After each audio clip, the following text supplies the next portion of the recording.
Hello guys. Welcome to my channel. हजुरहरूलाई कस्तो हुनुहुन्छ होला? म त राम्रै छु। म जान्छु दोकान, अब साबुन लिएर आउनु पर्यो, साबुनहरू छैन। अनि डोसा लिन जानु पर्यो। अलिक भोक लागिरहेको छ, बिहान बिहानै जाँदैछु।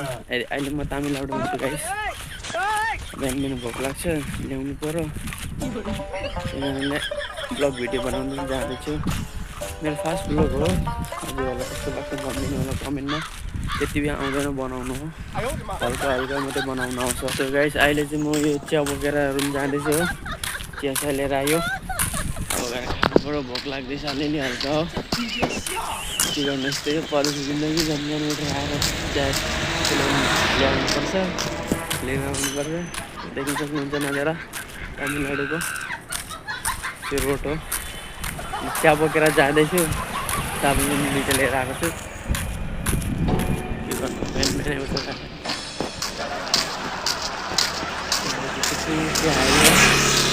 चिया बोकेर रुम जाँदैछु। नजारा देख्न सक्नुहुन्छ हजुरहरूलाई।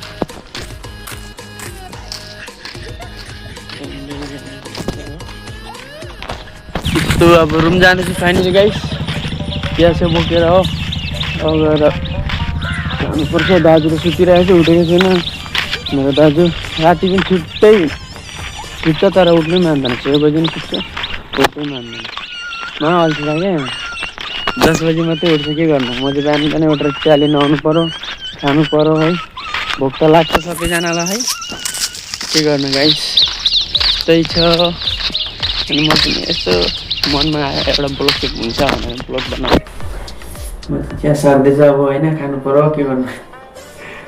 त्यो दाजु पनि चाहिँ उठेको छैन, लगिदिनु पर्यो।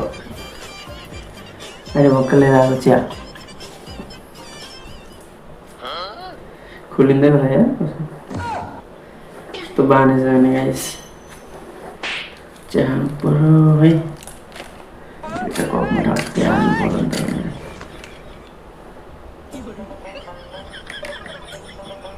तातो त रहेछ हौ, पुरा तातो छ गाइस।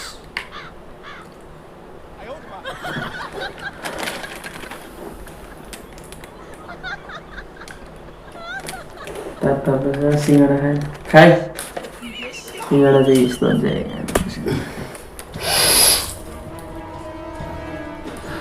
सिँगडा ल्याएको के भित्र कस्तो रहेछ? प्याज अब 65 63 भयो। एउटाको दाम कति भन्नु? 60 भनेको एउटामा हो भनेर हेरेको त यति लेखेर दियो। यति भन्नु सक्यो भएर भन्नु पऱ्यो।